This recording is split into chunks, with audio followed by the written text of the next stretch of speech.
Shalom bien-aimés dans le Seigneur qui nous suivait sur lesavertis.net, que le Seigneur soit loué pour ce temps.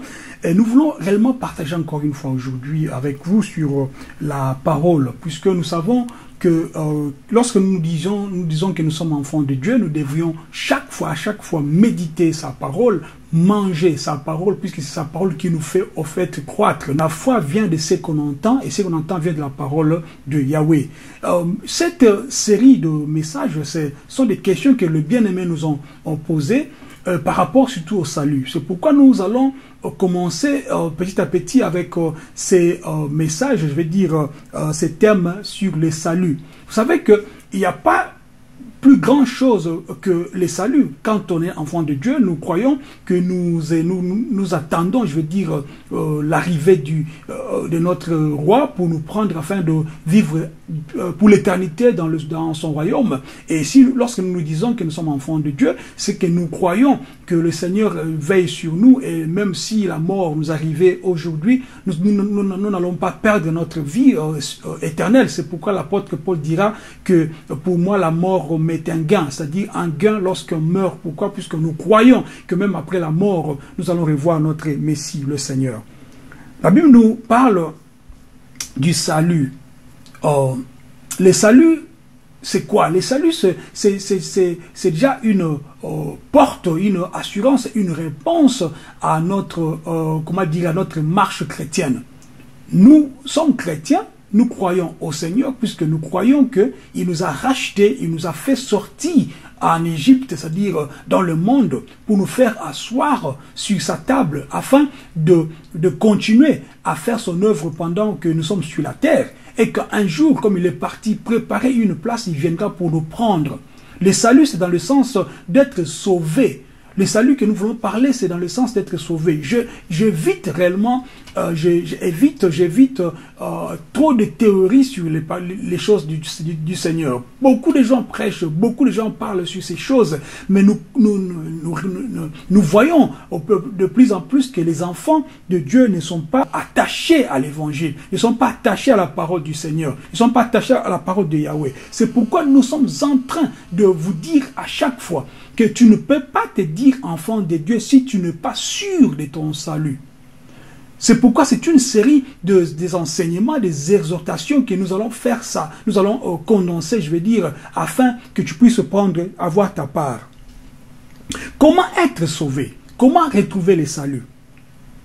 Une lecture dans la parole, dans le livre des Actes, aux Actes des Apôtres, c'est-à-dire Actes chapitre 16, à son verset 30.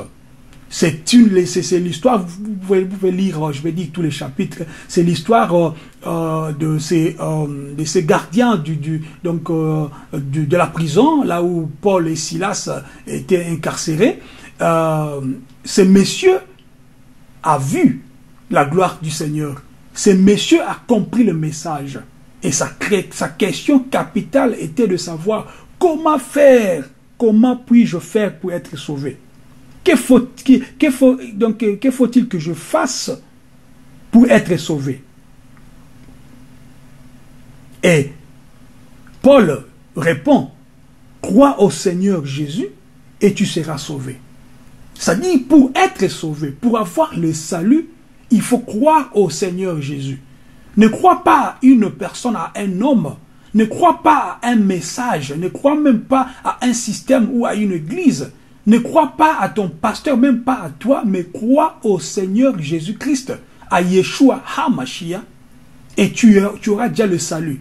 Lorsque tu crois, et c'est-à-dire que tu acceptes que le Seigneur est ton sauveur, c'est le Seigneur qui est ton maître, c'est Yeshua qui t'a fait racheter du main, c'est-à-dire il t'a racheté du péché, il t'a donné une vie, et cette vie-là, tu devrais la consacrer pour lui. C'est ainsi que tu vas commencer maintenant à suivre ce que lui dit de faire. C'est-à-dire, lorsque tu es un enfant de Dieu, tu vas suivre, je vais dire, les principes divins. Tu vas suivre ce que le Seigneur veut que tu fasses. Crois au Seigneur Jésus. C'est ça le salut déjà. Lorsque tu acceptes le Seigneur, c'est-à-dire tu abandonnes ta vie, Tu abandonnes ta vie de saleté, tu abandonnes tout le mal que tu faisais avant. Et tu commences, n'est-ce pas, à faire la volonté du Seigneur et tu verras que lui va te donner la paix. Et lorsque tu vas commencer maintenant à croître dans sa parole, tu vas connaître réellement qui il est. Maintenant, comment être sauvé? Comme je dis, nous sommes déjà souillés du péché. L'arrivée, la mort et la résurrection du Christ, ce n'est pas la fin de toute chose si tu n'as pas encore cru. C'est pourquoi la Bible nous parlait déjà dans le livre de Romains au chapitre 3, verset 23, que nous tous nous sommes souillés, nous sommes pécheurs. Nous sommes nés dans le péché. Et c'est pourquoi nous étions privés de sa gloire. Alors lorsque nous acceptons Christ, lorsque nous acceptons Yeshua, nous croyons en lui. Nous entrons dans son royaume pendant que nous sommes sur la terre. C'est pourquoi lui dira que vous n'êtes pas de ce monde, bien que vous soyez dans ce monde. Lorsque tu vas accepter Yeshua comme ton Seigneur et ton Maître, tu vas commencer à marcher comme lui, à parler comme lui, à prêcher comme lui. Tu ne prêcheras pas pour ton ventre.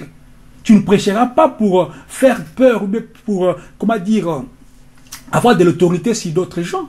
Mais tu prêcheras pour partager ce qu'il a fait dans ta vie. Tu vas commencer à partager sa parole sans pour autant attendre, des acclamations de gens. Tu vas commencer à prêcher sans cibler les hommes, mais cibler les âmes. Crois au Seigneur Jésus-Christ et tu seras sauvé. C'est la première partie. Nous allons continuer avec d'autres questions par rapport au salut. Et que le Seigneur vous bénisse. Shalom.